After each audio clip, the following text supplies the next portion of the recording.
Was it an accident? Was it murder? Was somebody pushed down the stairs? Did somebody fall through the roof? There are a number of reasons that could have happened with the stories at 72 Piper Street. We felt that the building was often cold in certain areas that was just unpredictable. You might, for instance, this whole old house I live in, I know where it's cold and when, and it's always cold in those places unless I heat it. Whereas this building, there are times where areas were just so cold that no matter what you did to try and warm it up, but then it was inconsistent. Frequent things falling off shelves, and mostly these were angels that I had in my Tuscan restaurant, so little plaster and porcelain angels. And I had quite a collection of these because it was part of the theme of the restaurant. And they would fall on the ground, their wings would come off, their heads would come off. And it was a bit of a puzzle to me as to why this was happening. There are times where there has been unexplained things and a sense of something there that shouldn't be there. Quite often when we look out when the doors open in the summer and we look out across the cellar, you can sort of feel a presence there. One of my staff swears that she's seen a sort of ghostly white figure walk through the dining room when it's been empty. As you come up the stairs on the right, upstairs was a lovely little room. So we decorated it accordingly to make it light and bright and beautiful so you could go in and read. But as time went on, we'd all experienced something a little bit unusual up there in terms of this smell. You could be sitting there and suddenly this really foul odour will just creep in and around you. And it wasn't like a dead rat or anything like that. It'd just be there for a period of time and that you couldn't cope with it and you'd have to leave.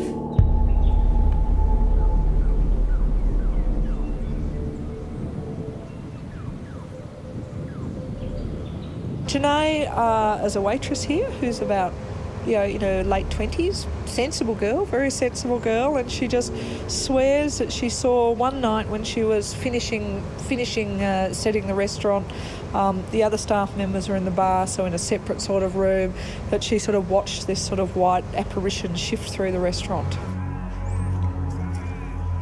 An older couple came in for dinner. This lady who was a proprietor of Piper's Road lived upstairs.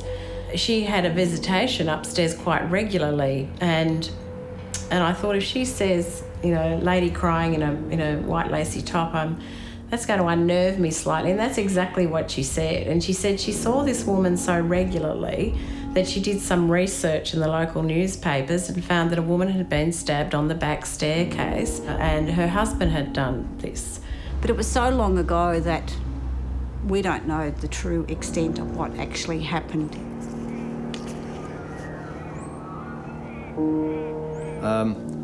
There would have been a certain amount of rough stuff. There would be the unburied bodies and the like.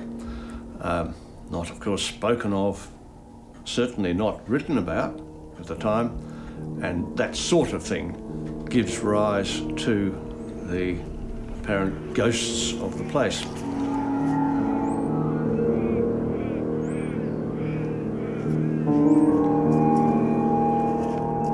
Back from the bathroom, walking into the kitchen, and we had a little room towards the side of the kitchen where we had a couple of fridges and some storage. And I walked into the kitchen and I was almost certain that I saw Suzanne in my peripheral vision.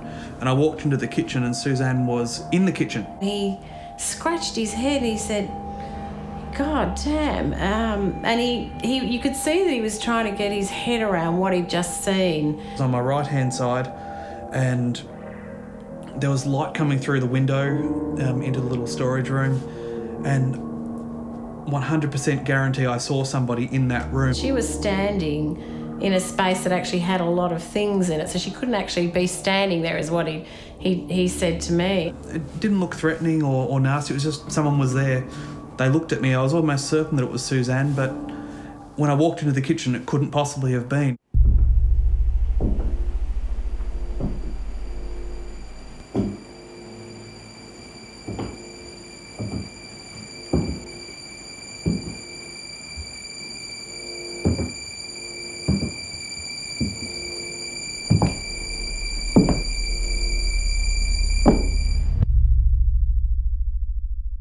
I do feel silly talking about it.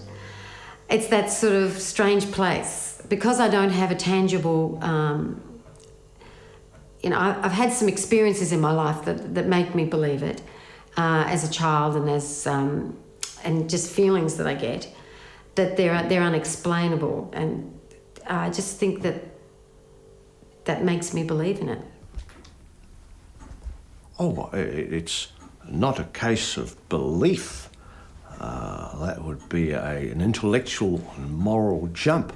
I just rely on experience and the evidence and remarks of people who wouldn't be lying. They wouldn't invent these stories.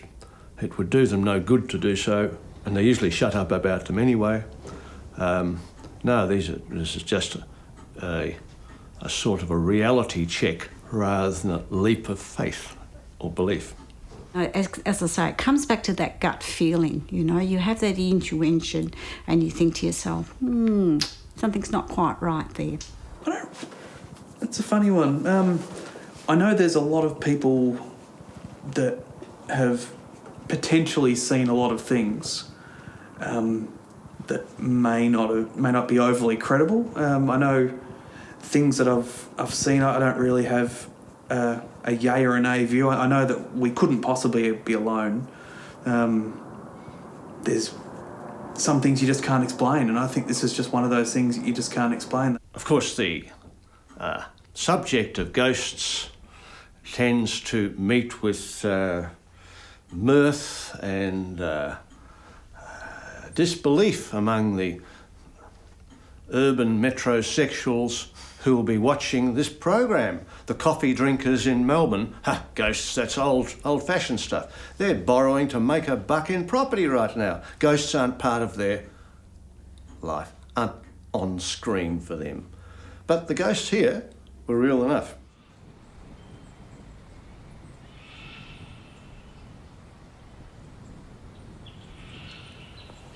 I feel kind of happy that something has happened that I might be able to tell my grandkids one day. I was lucky enough, or in the right place at the right time, or I'd had the right mindset to see something that I really can't explain.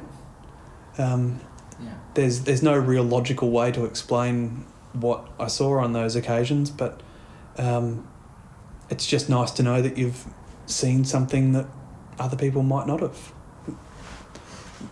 Yeah.